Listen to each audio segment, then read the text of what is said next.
again. Thank you, Murtuza bhai. I now request, thank you all the dignitaries for joining us on this platform. I now switch over to our platform. I request Manish bhai to please continue. I request Yashwant Bhau to please switch on your and come on the screen. Thank you. Thank you very much. Now I request we will immediately start our first technical session, that is on technology enabler and opportunities for chartered accountant. And I request Dr. C.A. Suresh Surana and Yashwant Kasar to be on the screen and Balkishan Agrawal to be on the screen. So now I request C.A. Yashwant Kasar, our regional council member, to kindly introduce Dr. C.A. Suresh Surana.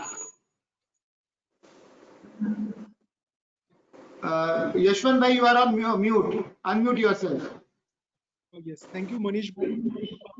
After hearing the words of wisdom from our and for this regional conference, the first session is about technology, and technology as enabler, catalyst, how opportunities are there for CAs. And as President Sir mentioned, as CAs, we should enable ourselves and adopt the technologies. I would rather say our future growth is directly proportional to our ability to adopt the technology and to integrate the technology in our day-to-day work. So to take this session, we have Dr. Suresh Surana, the chartered accountant, and also holds a doctorate in business policy administration. Apart from being a law graduate, he has 1,800 offices in 11 cities in India. It has a significant presence in information technology solutions. His experience in leveraging technology to provide professional services can be of great relevance for all members. Dr. Surana is also a regular panelist in leading business channels such as CNBC, ET Now, Z Business. He has been an author and contributor to Economic Times, Business Standards, and other financial dailies and magazines. He has been a regular speaker at major industry chambers, international conferences, professional forums, as well as IIMs.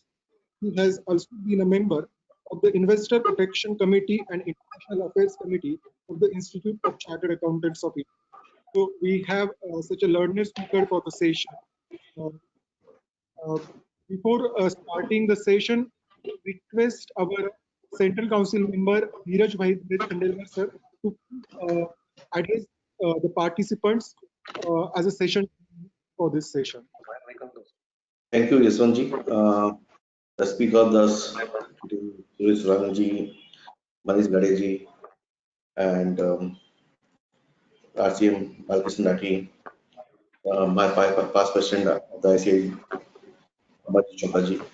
I think the topic is today very relevant topic, as we have already heard the Nitin Gadkari ji. He have already said that chartered accountants are playing an important role, and the technology is only the enabler in the chartered accountancy working.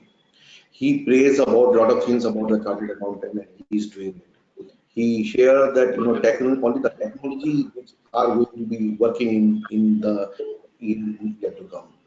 And even in ICI, you see it in the technology, and we are connecting with the this virtual conference. Now we connect with 2,000 people. When we have the regional conference, we could not able to connect more than 800 or 1,000 people. This is only the technology where we are, all the people are connecting. This is the only technology, in the ICI, in the DLH platform. We did now a lot of activities and working and continuously going. This is technology where ICI promoting exports related services.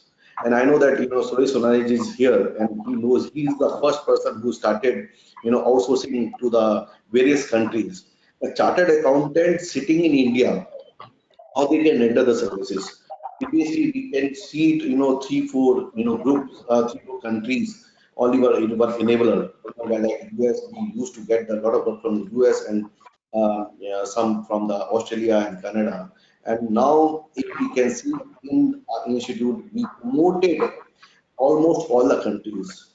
And now the work is flowing almost all the countries, whether it's a Europe, whether it's a Japan, whether it's a, Singapore, whether it's a UAE, whether it's a, so the work of the chartered accountants are increasing. Previously, it's limited to the limited section of the people. Now we have the report that the section has grown up to the all chartered accountant. Yeah, around near about 700 or 800 or chartered accountant started providing this kind of services and going to gradually increase. The work is growing.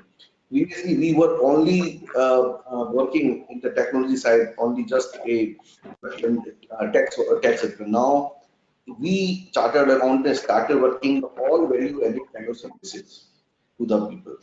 So that is the technology where we are working it, and in the technology we are serving rather than we sitting in the country, we're sitting in India also we are started.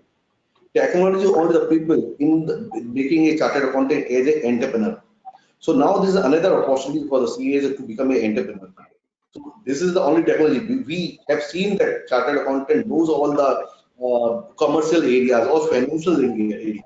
When we apply them into the working area, into the flow, then it's become an entrepreneur. It's become a startup. And I wrote that when I was started in 2018 a startup program where about more than 100 people participated in the funding program. Chartered accountant led startup was there, and more than 500 people attended.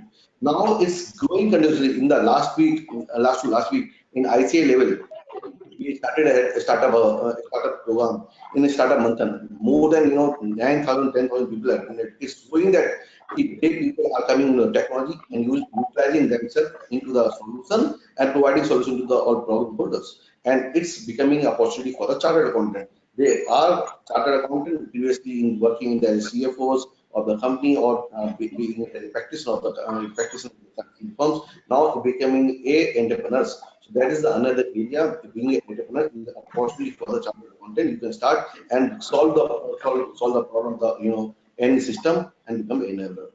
And now we have seen that in the our core functional area, all fintech area, I know that most of the chartered accountants are working in the financial systems, and more are kind of providing solution to the on fintech area, whether it's a GST or any other kind of services. Now the more and more global work is working on the global in the capital in the working capital. So now in the working capital finance system, a lot of enablers are coming, lot of technologies is coming where the chartered accountant is playing important role. So I think we have a very good speaker, Sonaji, who knows in this particular topic, the subject in more detail, and we wanted to hear from him about how the opportunities of the chartered accountant there. This is my initial summit. A chartered accountant can do anything, and its opportunities are here. So my personal advice to all the CAs or watching to this, let's utilize the technology into any system, whatever the flows are there, whatever the systems are there. Utilize utilize the technology, and it should be efficient and reduce the what you are doing. That's going to be solution and can be help to the all peoples and become a successful venture for it. So with this, I thank you very much, and it's wonderful to come. Now we wanted to listen to Sonaji, and I'll hand over to the Sonaji. Thank you, Dheeraj sir, for showing us the way that how chartered accountant can become an entrepreneur. It's really very good. I also recognize the presence of Sri Amarjit Chopra, our past president and panelist for the next session. And we are going to hear him in the next session in great detail. Now I request Dr. C.A. Suresh Sonara to take us through what are the opportunities available to a chartered accountant as far as the technology is concerned in next 35 minutes to this journey. Over to you, sir.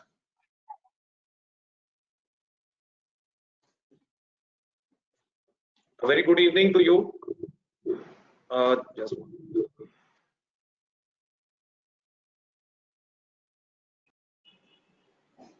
Are you able to see the screen?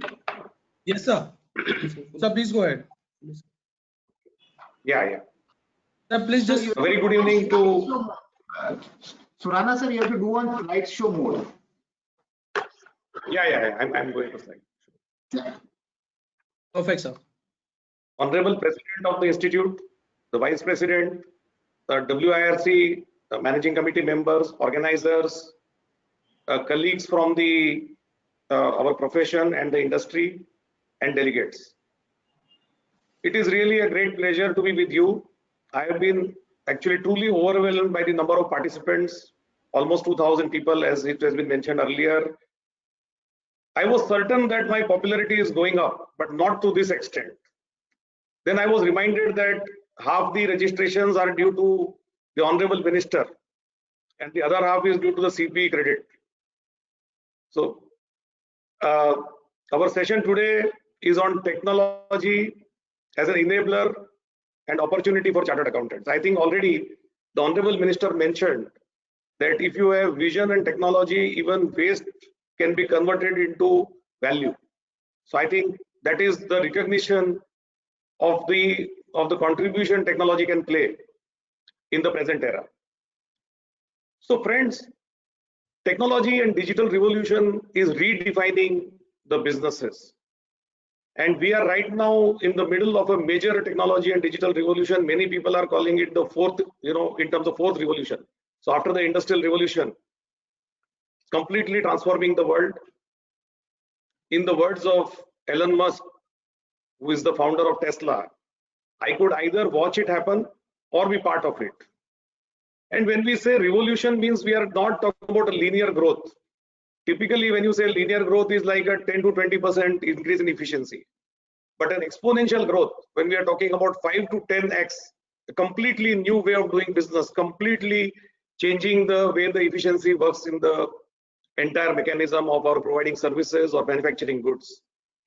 So, and there is no exemption, like unlike I know that in GST we have some basic exemption, in income tax we have basic exemption, but in going digital there is no exemption. Everyone has to be part of it if he wants to survive in this environment.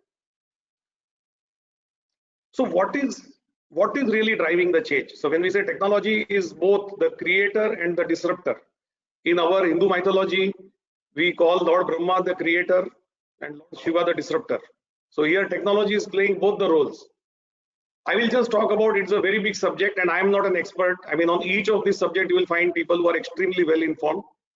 My entire discussion is in terms of the perspective as a chartered accountant, how we can use technology and how we can benefit from the new opportunities which are being created. The first one is the mobility, analytics and cloud computing. The mobility has really become, if you see today the number of mobile phone users in India, it is 72 crores. Almost 60% of our population is having the mobility. And the power of the mobile phone, just to share with you, is like what was the supercomputer in 1960s. Today, our mobile is more powerful than that. Analytics and cloud computing. Afterwards, we'll be talking a little more about all this. I'm just talking about the major in terms of key driving aspects. Automation, machine learning and artificial intelligence. Then enterprise technologies. If you look at the ERPs, the SAPs and the Oracle, JD Edwards of the world, the way they are driving the best practices, that is really also, all the organizations are getting a benchmark to the best. Connectivity and apps, tools including video conferencing, time tracking, blockchain. Already earlier it was mentioned about the blockchain, how it is going to change the audit profession. Internet of Things. And of course, we will talk about all these things a little later in e-commerce businesses. So what we are really seeing is completely, there is a change in the way of doing business. There are completely new business models coming up and existing businesses going out. So for example, Xerox versus Cam Scanner. You look at Uber and Ola. You look at Paytm. And more recently, you look at Byju's, which is almost valued at $10 billion versus the conventional classroom teaching. So technology adoption by corporates due to it is resulting in substantial productivity enhancement. And also the conventional businesses, those who are able to enable and use the technology are able to progress further. The COVID pandemic, in fact, it is stated that COVID pandemic has accelerated the pace of digitalization and technology adoption by almost 3 to 4 years, what would have normally taken. So for example, if we wanted to do an audit from remote location, earlier the clients may not agree to that. But now clients are willing to share the data. Earlier, a lot of, even if you look at the government departments, earlier they may not be willing to do virtual hearings. So I think everywhere the society and the system as a whole has adopted digitalization because there is no choice, and that has accelerated the whole process. And the startup and innovation culture. I think already the Honorable Minister also spoke about entrepreneurship with financial discipline is going to be the key to growth. So,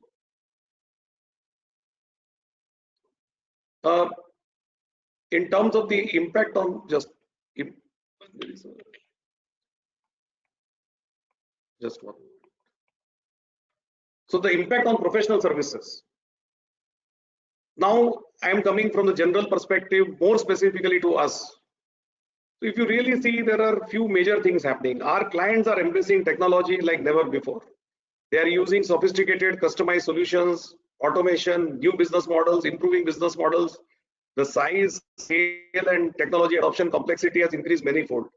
You have seen the way Jio has raised the funding, the way Jio has transformed the telecom in India. Like that, many other companies are really changing the game altogether. The Indian IT story, in my introduction earlier, they mentioned we had in 2004 started financial process outsourcing for US companies from India and built a team of 600 people with 100 odd people in the US. So the Indian IT story has been revolutionary. 55% of the global outsourcing of IT and ITS, back office and the IT, is happening from India right now. And our exports are $180 billion. And unlike many other businesses, this is going to continue to grow. And next 5 years, it is expected that India will touch $350 billion. So to remain relevant, if we want to serve our clients who are changing so rapidly, we need to be able to correlate with the enterprise needs of the clients. We need to provide them services in their new business environment, the new technology environment. And that is how we need to conduct our audits, whether statutory audit, internal audit, accounting, tax services. The other thing, not only the clients are becoming very tax savvy and they are on the digital platform, even the administration. I mean, if you look at the entire government machinery and the entire judicial machinery for that matter, is all embracing digitalization. The e-filing of income tax return has been made mandatory over the past 5 years. Even the GST compliance is in fact being a new law. Altogether, they have started on the digital platform. The return filing, e-invoicing are almost 100% digital. The NCLT, the ITAT, the courts, everybody has started virtual hearing. So I think even the administration has also been adopting the technology very, very rapidly. The CFOs and tax heads and controllers also, it is expected that they will be able to do real-time reporting. Nobody wants what happened last quarter. They want to know what is happening just now. And monitoring the financial performance, the dynamic budgeting and forecasting, and tax and regulatory compliances. So they all need to use technology to be able to cope with all these aspects. So friends, we are in the midst of it. Technology, there is a storm which is there, there is a wave, technology wave which is there, whatever you call it. And either it could be a fun to ride it, or we can be swept away. The choice is what we need to make. So I have just highlighted, and in the next slides, I'll be discussing in more detail. So for example, in the existing services, when we are talking about assurance, taxation, financial reporting, there are few technologies which are extremely relevant, like data analytics, robotics process automation, Internet of Things, blockchain, API integration. And if you want to get into new service lines altogether, IT consulting, IT systems assurance, cyber security, ERP implementation, and altogether the whole digital world is huge and still emerging. So there are a lot of opportunities to start new businesses also, which are available to chartered accountants. What the CFOs want, this is a very interesting study by Adaptive Insights, and Excel, which has been our like bread and butter, which has been, we have been thriving on that, is now being only considered 7% relevant. People want the CFOs also what they want, and what is expected of CFOs is the adoption of new technology, collaboration and communication skills, competence in modeling. So you can just see how things are changing rapidly. I will now briefly touch, it is too huge a subject, I'll just try to give you a perspective, some types of technologies which are particularly relevant, which you can use. So for example, If you look at financial accounting, the budgeting and MIS, a lot of processes can be done through automation and through analytics, IT and ERP controls. In fact, some of the ERPs already have inbuilt the best practices, and you just need to activate those. And you need to also build your controls within the IT environment. Regulatory and financial reporting. So for example, when you are a listed company, you have to do your reporting within 30 days or 45 days of the end of the quarter or financial year. It is very difficult if you have subsidiaries all over the world or within India, number of entities without using technology. So there are consolidation softwares available which you can use, and you can basically almost have, as people log in, elimination of all intercompany transactions, all the minority adjustment auto-computed, and that can really simplify the whole process. And also the speed. Assurance, which is, I think, by far the largest in general, in terms of practice area for chartered accountants. Paperless audit softwares are available now. You have Caseware, you have ORB.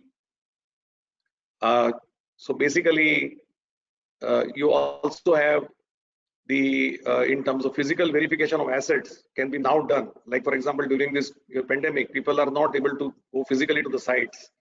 You are able to do through using drones, using Internet of Things, where sensor would be used. So if you simply see, for example, somebody like Ola or Uber, they are able to track all their vehicles. You can see which vehicles are where. You can also use, along with Google Glass and other techniques, by which you can also physically see the object when someone else is actually observing it. Mapping of segregation of duties in IT systems. So we always used to have control that, okay, this particular payment has to be authorized by 2 people, or these checks have to be signed in this fashion. Now almost everything is done digitally online. So unless those segregation of duties and are mapped into IT system, you are not going to have those physical authorizations. So you should be able to check as an auditor all the controls mapping and what the overrides are and under what circumstances. Data analytics, I think that has become the bread and butter now in terms of the new norm. ACL, IDEA and other tools are available. Similarly, in internal audit, automation and tools for real-time audit. So you can actually put continuous monitoring tools on the client system, and they can monitor on a real-time basis rather than doing the audit of the last year or last quarter. You can have a real-time monitoring of the exceptions or any trends which are not within the normal expected range. In fact, predictive analytics. So IBM Watson has been coming out. For example, now they can even predict, let's say, for example, depending on your foreign exchange and other parameters, if you map, it can give you predictive analytics. IT systems assurance, cyber security, dashboards and real-time reporting. there are a number of things. On taxation side also, for example, tax compliance. If you see in GST, there are a number of ASPs available. So again, if you use those, you can really increase your efficiency and the response time to the clients. Tax assessment and litigation. There is now, for example, in the legal, in particular in terms of litigation, you are able to check based on the past track record of a judge or a particular court, whether the verdicts are going in favor of the revenue or in favor of the SSEs, and generally the approach what has been there. So you are able to do analytics on that. So why do we need data analytics? I think we have all been speaking about data analytics. Why do we need data analytics? So actually there has been a data explosion. Over 90% of the world data has been created in the last 3 years. So just imagine, everyone is clicking, everyone is sharing some information over WhatsApp or over social media, over emails, and everything is virtually all the information. There is an explosion. There was a time when data was not available. I remember when I started my career, even if you wanted to find a tribunal judgment or a court judgment, it took a long time. You had to go through ITRs. In fact, tribunal judgments are not available. As against that, so there was a scarcity of data. From there, we moved to availability of data. Then we had abundance of data, and now we have data explosion.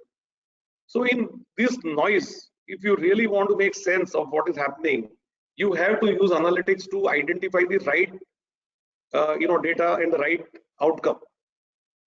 So the high volume, high velocity, these are the features now of data, that there is a high volume, high velocity. It is moving very rapidly, high variety and high veracity. So again, and sampling is getting replaced by data analytics. So all this while earlier in our audit, we used to rely upon samples, that we take 10%, we take 5%, do large value transaction, do whatever. Now you can cover the entire population by using data analytics. So I think this is where you can give a much greater assurance and value addition, and at a fraction of the time. So complete, in fact, recently I was hosting a webinar along with our National E-Assessment Center head, Dr. Punia, and I was just wondering that how the conventional tax system is now being converted into faceless assessment. Somebody sitting in remote location might be doing assessment of Mumbai client from maybe Bhubaneswar. So how they would be able to do that? The local knowledge of the jurisdictional officer, how they will substitute. So what he mentioned, that you will be shocked at how data driven this new process is going to be and how much information we have available. Because everywhere when you are giving your PAN card or your things which are linked, we have all the information what you are doing right now. So assessments will not be based on historical data, but will be based on current data. We will have information and we can revalidate, and there will be data analytics used extensively by the department. So if that is what department is going to do, what are we going to do as professionals? There are several tools available. I will not take your time on that, but I've just put some of them. ACL, IDEA, of course, are the most common, but there are a number of other tools available, and you can basically do in terms of your risk assessment, in terms of your work plan, audit scoping and planning, and execution, as well as the reporting. So I think this is a very, very important thing. And now people are moving beyond data analytics. They are moving to predictive analytics. They are moving to video analytics. In fact, Facebook is now launching a new feature by which they would be able to recognize the facial aspects, and it will move to video analytics. So I think these are the trends which we are seeing. Again, you can develop number of scripts. I will just give one or two examples. So let's say, for example, accounts payable. Now we have authority limit that, for example, up to 10 lakh rupees authorization can be done by a certain level. Beyond that, it will require a higher level. Suppose if somebody is trying to split the payments, making it 9.9 lakhs, 9.8 lakhs, and actually same, although transaction is more than 10 lakhs, trying to split it up. You can use analytics to see that if any trend is visible like that, which is unusual. If three-way match override is done by anybody, you can do that analysis. In payroll, for example, if somebody is using duplicate employees and but the bank account is the same, you can track it by duplicate bank account numbers. I will now come to the next major area, which is the robotics process automation. I think automation already earlier also mentioned, and robotics, even our institute president mentioned about the RPA driving the change. So there is a 2-minute video which, if I may request Vaibhav to play, it will explain much better rather than my trying to explain this.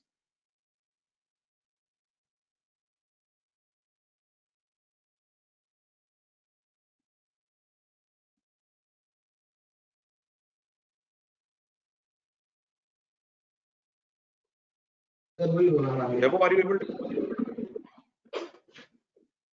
Yes, sir. Sir, thank you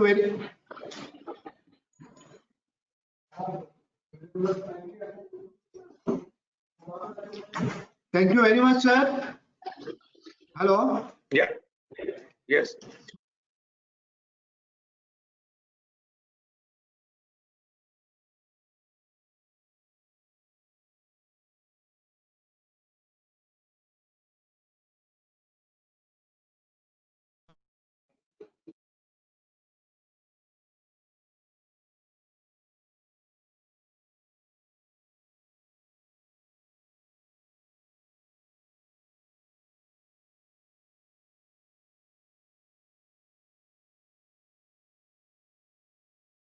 The volume is not there. Volume.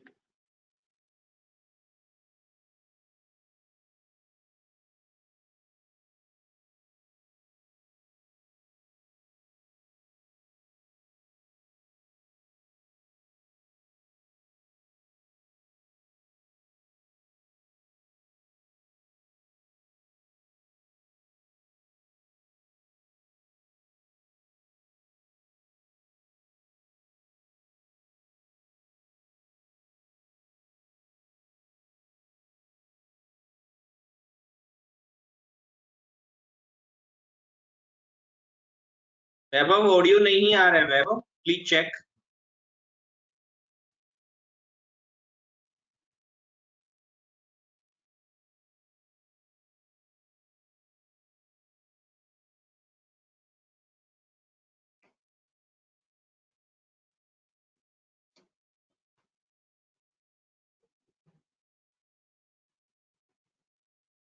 So I think there was some problem with the audio, but I basically what really the RPA does, it can actually replicate the human function, whichever is the repetitive task.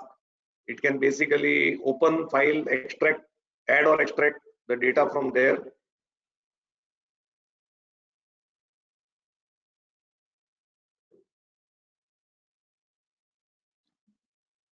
Webber on the screen, there is YouTube. Sir, it's visible. Your screen is visible. Robotic process automation (RPA) is Okay, visible okay. on Are the you able screen. to see that? Yeah. Okay, one moment. Yeah, okay, fine. That's fine. So basically, what in the RPA it can be done. It can open the file. It can extract data. It can combine the Excel sheets. It can send emails. So I will give you a couple of examples in the next slide. What is directly relevant for us and what we have developed internally. So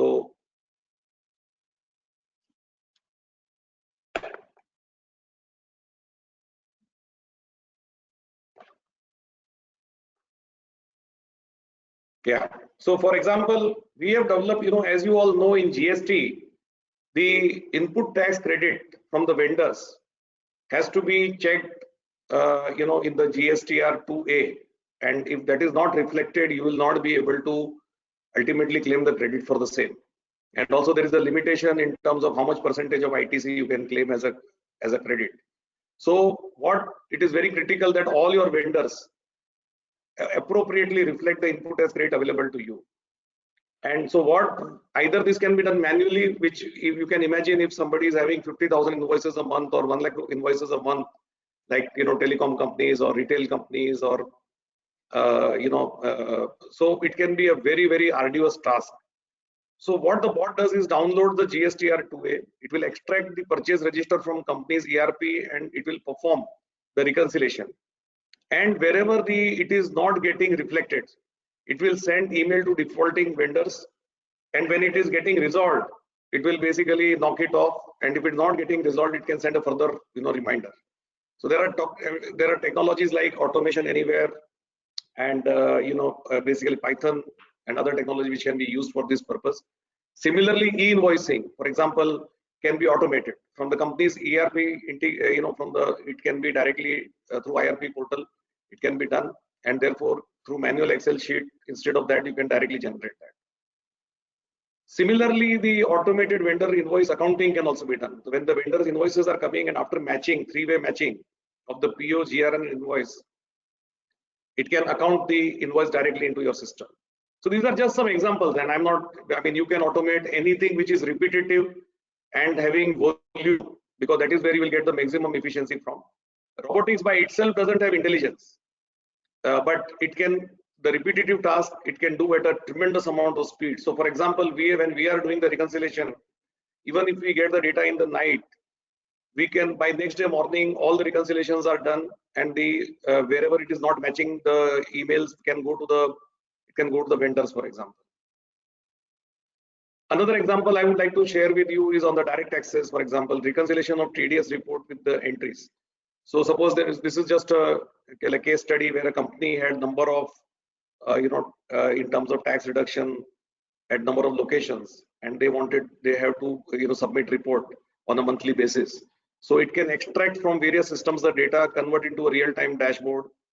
So I'm just giving you example, and the efficiency can be as high as 60% in terms of the turnaround time, and the cost can be reduced by 50%, and accuracy can be almost 100%.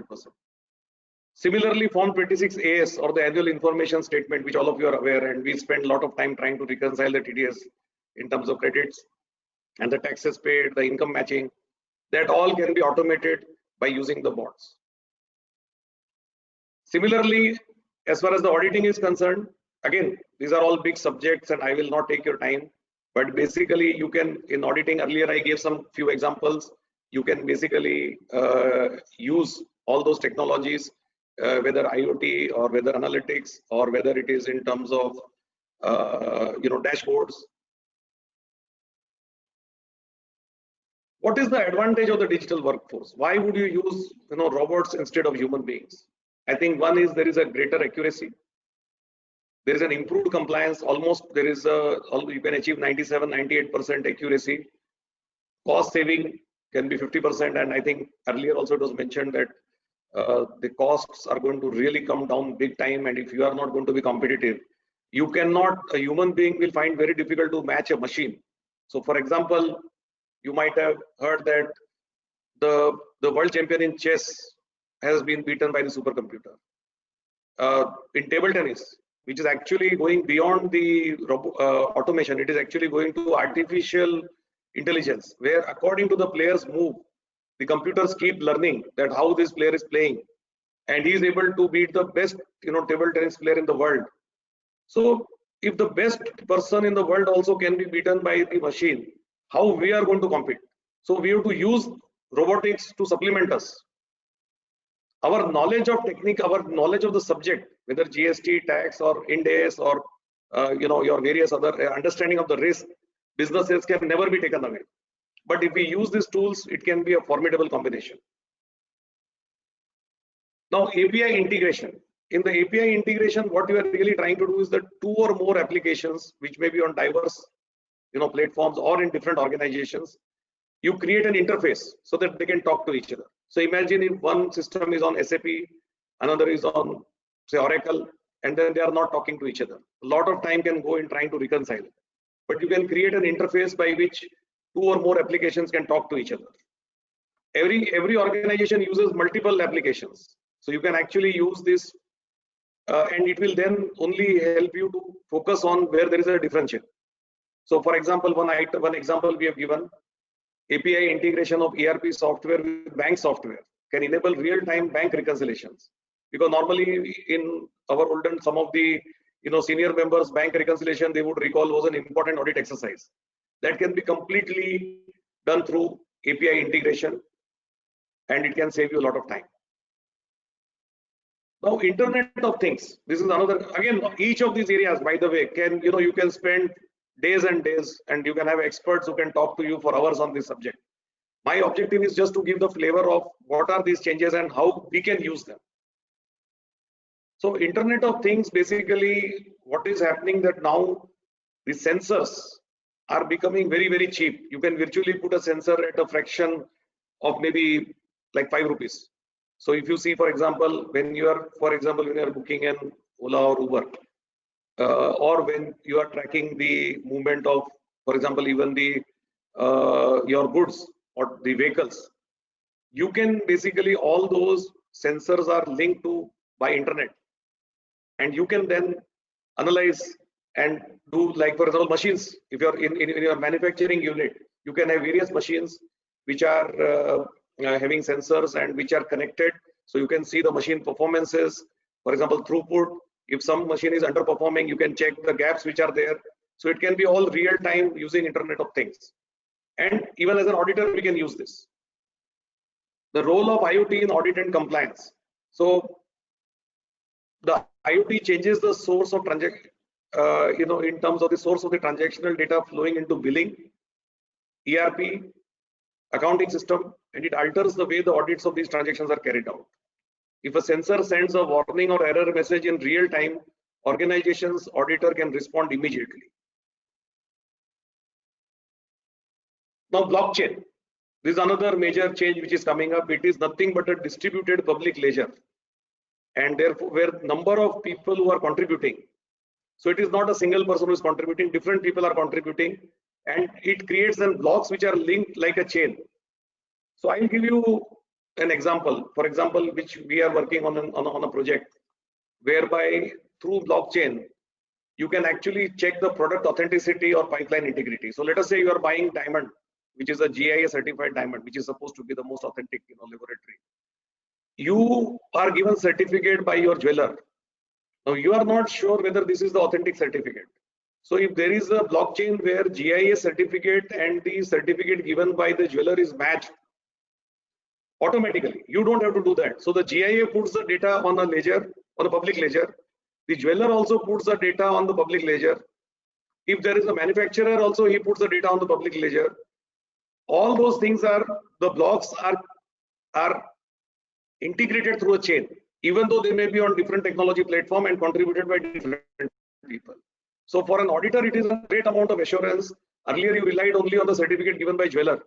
Now you can also check with the GIA record. You can also check with the manufacturer's record. So I think it's a tremendous. It is increasing your assurance level and comfort in a remarkable manner. So friends, I have used 3 luminaries in this, basically in my entire presentation, who have really changed the world of information technology. The first one was Elon Musk and Steve Jobs. So again, as chartered accountants, we can't change the direction of the wind. If there is a technology and digital disruption happening, that is the truth of life. But we can adjust our sails so that we reach our destination. So there are also a lot of new opportunities coming up. Apart from how we can use technology in our existing areas, which I briefly gave you the glimpse in 35-40 minutes, or originally it was 60 minutes, but I know it is curtailed. It would be difficult to cover everything, but I can just give you flavor of what is the possibility and what is the inevitability. But there are also completely new opportunities which are coming up. So for example, you could develop audit and tax technology products. See, if you look at, for example, GST and network was developed by Infosys. Of course, Infosys knew the technology piece, but the subject matter, I think tax knowledge, what we have, probably I don't think they would be having. So, but they somehow, have brought in that knowledge and ultimately gave a solution. But it could have been the other way around. We could have got the technology people and given the solution. And who knows, maybe that would have been better, because the way people are still facing problems.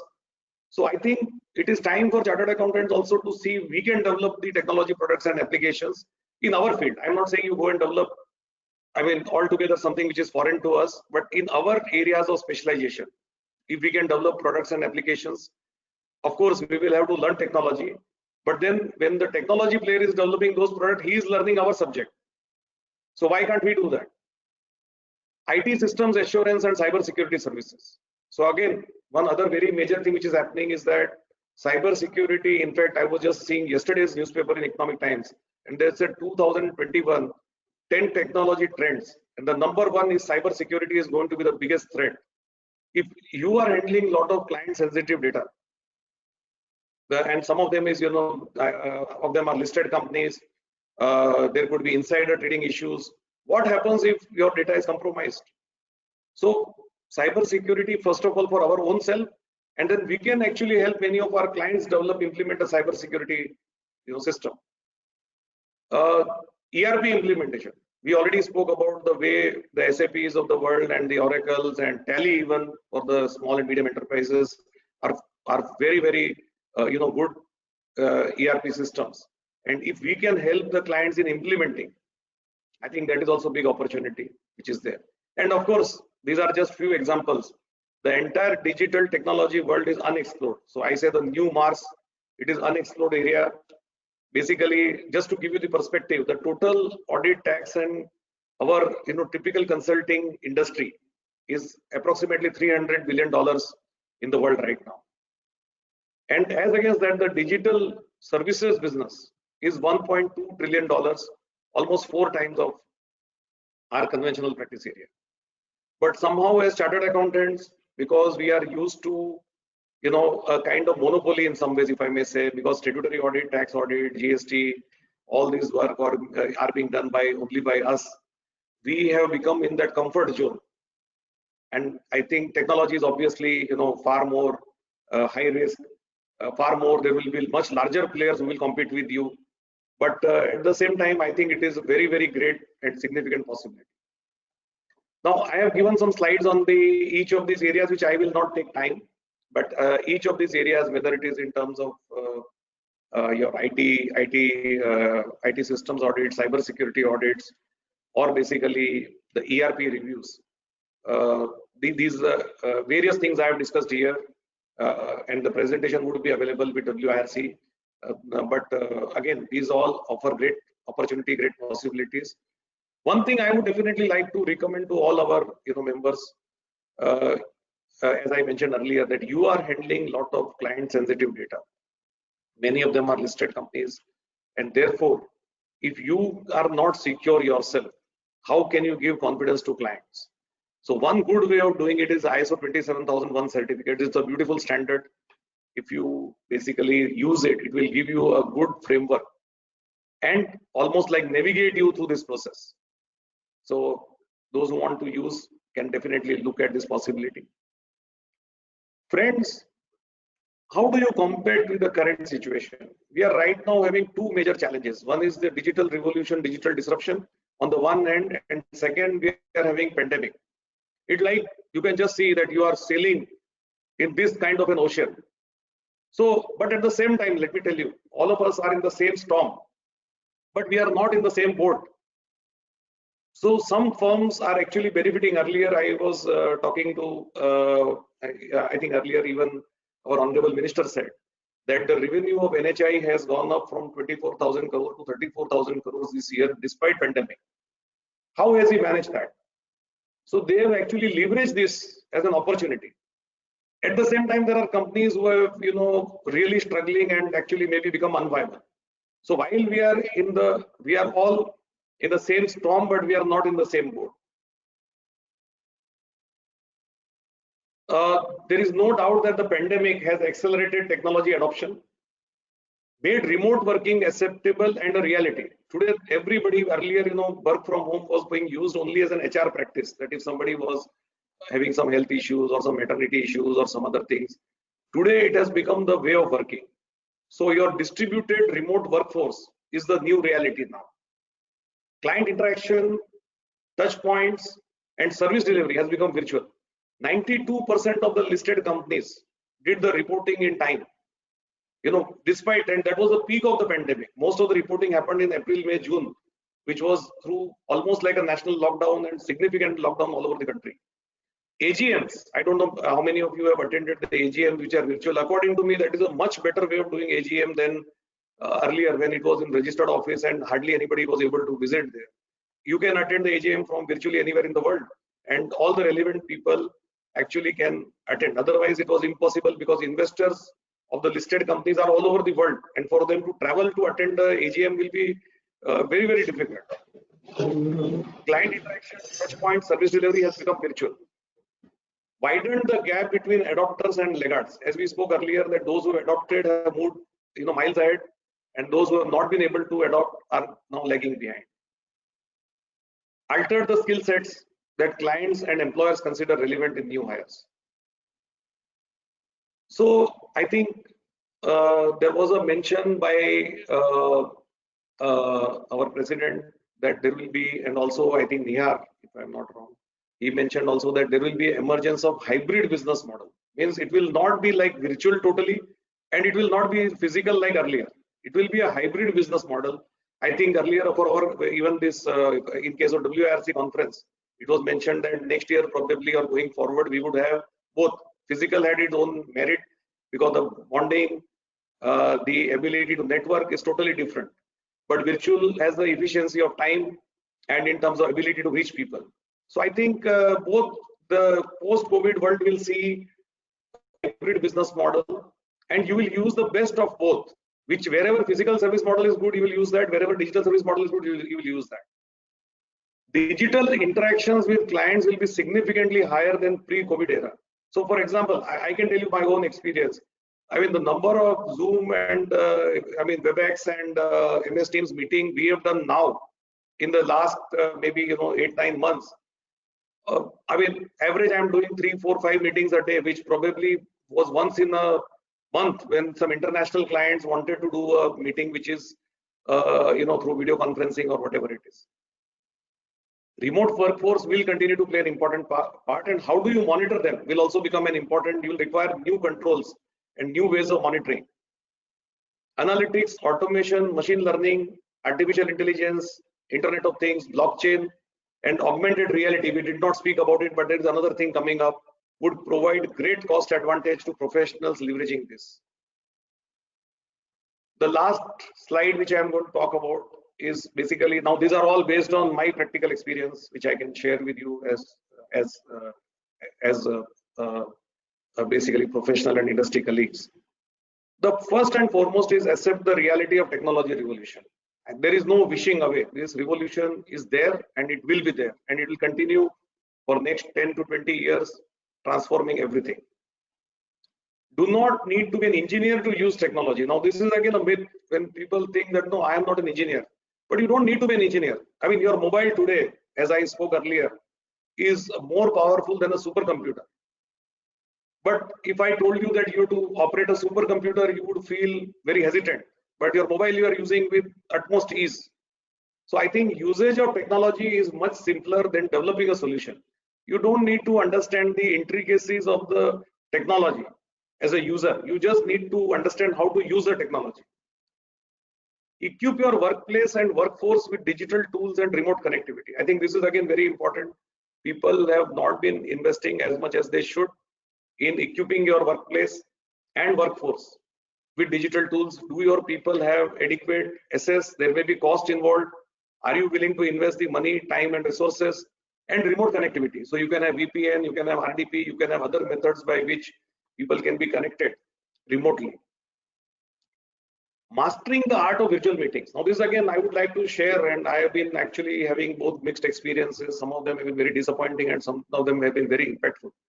When we were doing a physical meeting, we would prepare a lot for it. Even the type of clothing what we wear, the way we would make a presentation, the way we would carry maybe hard copy, maybe we would use the laptops to make presentation on the screen, basically. But in virtual meeting, I see many times people keep the videos off. Now, if your virtual meeting is a substitute for the physical meeting, if you are keeping your video off, you are depriving yourself of the opportunity to make the meeting, although virtual, but almost personal. Similarly, if you are not able to share the documents, if you have to keep the documents ready for sharing, you also need office-like discipline. Are you dressed like, if you are dressed casual, what is your background? Every small thing matters. What I'm trying to say, when we were doing physical meetings, when you go to an audit committee, when you have a client coming to your office, you take absolute so much of pain to make sure everything is fine. Take the same efforts here for virtual meetings also. Securing your own IT system. We already spoke about ISO 27000 being, or maybe other, you can have cybersecurity measures which can be taken. This is a very important point I would like to mention. Use young workforce, millennials, and expand your selection process beyond technical knowledge to techno-savvy technical knowledge. Now, most of the time when we do interview, if you are hiring somebody for, let's say, audit, most of your questions, 90% would be around Ind AS or under Indian GAAP or Companies Act or CARO or whatever. How many questions we are asking about technology usage? So I think your selection criteria has to include technology is an integral and probably as important as the subject matter knowledge. Let me tell you another thing. In fact, I'll give you an example of Mr. Uday Kotak. He mentioned in one of the sessions that he was not having a Twitter account, and he was very hesitant to approach his daughter, who's very, very young, and to how to open a Twitter account. And she actually helped him open the Twitter account. So my point is, you can do reverse mentoring. It is not necessary that only you as a senior person has to tell the younger workforce how to do the work. They can also educate and teach you how to use technology because they have grown in the middle of this technology revolution. The second thing is that age has become irrelevant now. I mean, you can see that, Mark Zuckerberg at the age of maybe, less than 30, he became a billionaire. So it really doesn't matter what is your age. It is your ability to adapt and adjust to the new knowledge. And by the way, I mean, if you look at our examination and compliments to our institute, every person, जैसे हर आदमी जो अपने institute का exam देके निकलता है, वो जैसे भट्टी में सोना होता है वैसे निकलता है. But somehow, as we go along afterwards, we lose that kind of that kind of killer instinct or that animal spirits, what they call it. I think we need to reignite those now. I would like to conclude with none other than Bill Gates. And technology, although my topic is technology as an enabler, but to my mind, technology is not merely an enabler, but in fact the key driver for survival and growth. Thank you very much. I hope I have finished in time, and some of the lost time we've been able to recover. Sir, thank you very much, Suresh Surana sir, for taking us through this journey, virtual journey of technology and how important this is. And I will not take much time, and I request my colleague, Regional Council colleague, CA Balkishan Agrawal, to formally give a vote of thanks to you. Thank you very much, Manish Bhai, for giving this opportunity. We are very thankful to our Honorable Central Council member, CA Dheeraj Khandelwal sir, for giving the welcoming address in this very first session of this 35th Regional Council of WRC of ICI. And we are very thankful to Dr. CA Suresh Surana sir, who has nicely covered this topic, this session, technology enabler and opportunities for chartered accountant. As you mentioned by our President Atul Gupta sir, no doubt after implementing the technology, lots of millions of jobs will not be there, routine jobs will not be there, but some opportunities will also be created, and we professional are very fortunate.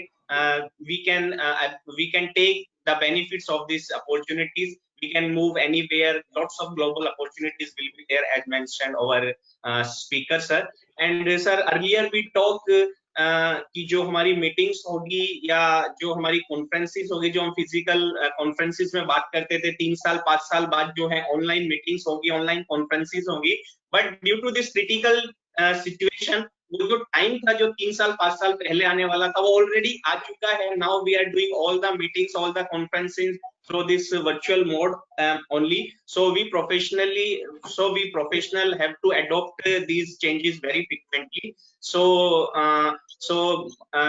face the challenges, adopt the changes, and adopt the technology in our day-to-day life, and do your best. And and as mentioned by our honorable minister sir, we are the visionary person, we are the hardworking person, and we can convert the waste into the value, into the wealth. So with these words, thank you very much all the speakers. Thank you. Thank you, Balki.